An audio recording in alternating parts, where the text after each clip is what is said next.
ঢাকা ওয়াসা জাতীয়তাবাদী এমপ্লয়িজ ইউনিয়নের লালমাটিয়া আঞ্চলিক কার্যালয়ের উদ্বোধন অনুষ্ঠানে প্রধান অতিথি হিসেবে উপস্থিত ছিলেন বিএনপি চেয়ারপারসনের উপদেষ্টা আব্দুস সালাম। কার্যালয় উদ্বোধন শেষে সংক্ষিপ্ত বক্তব্য দেন আব্দুস সালাম।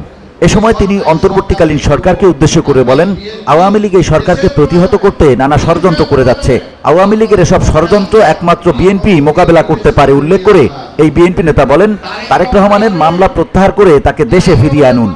এই সরকারকে ক্ষতিগ্রস্ত করার চেষ্টা করছে, এই সরকার যাতে সার্থক না হয় সেটার জন্য চেষ্টা করছে। তাই সরকারকে বলবো, আরে ভাই বিএনপি দেশের প্রয়োজনে মানুষের প্রয়োজনে আপনাদের পক্ষে আছে, আপনারাও বিএনপিকে সামনে নিয়ে আগান। তারেক রহমানের আনেন, তারেক রহমানের মামলা উচ্চ করেন। তারেক রহমানকে নিয়ে বাংলাদেশে রাজনৈতিক আন্দোলনের মধ্য দিয়ে একমাত্র আওয়ামী লীগের চক্রান্ত আমরা রুখতে পারি, অন্য কেউ পারবে না। এ সময় তার বক্তব্যে উঠে আসে নির্বাচন প্রসঙ্গ।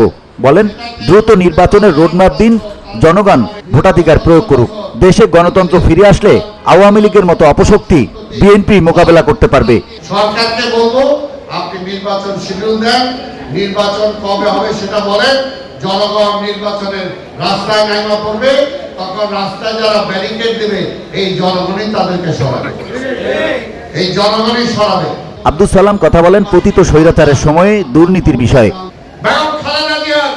বাড়ি থেকে উচ্ছেদ করেছেন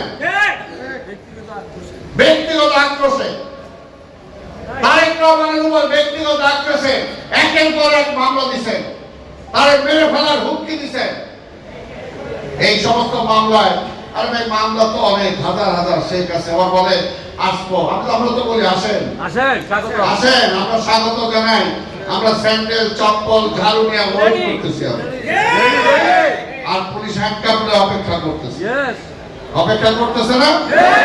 আসেন। আপনারা বলছেন তারেক কই, তারেক কেন আসে না, মা অসুস্থ আসে না কেন, আপনি আসেন না কেন? খেলা হবে, খেলা হবে। যাই হোক, আজকে ভুয়া বলতো না, ভুয়া আজকে হলো ভুয়া, ওবায়দুল কাদের ভুয়া। আগেই বলছি সারা দেশে এস্টাবলিশ হচ্ছে ভুয়া। VOD Bangla news desk. ভুয়া, এই ধরনের ভুয়ারা রাজত্ব করছে, আর ভুয়ার পক্ষে এখনো বিভিন্ন প্রশাসনে যারা আছে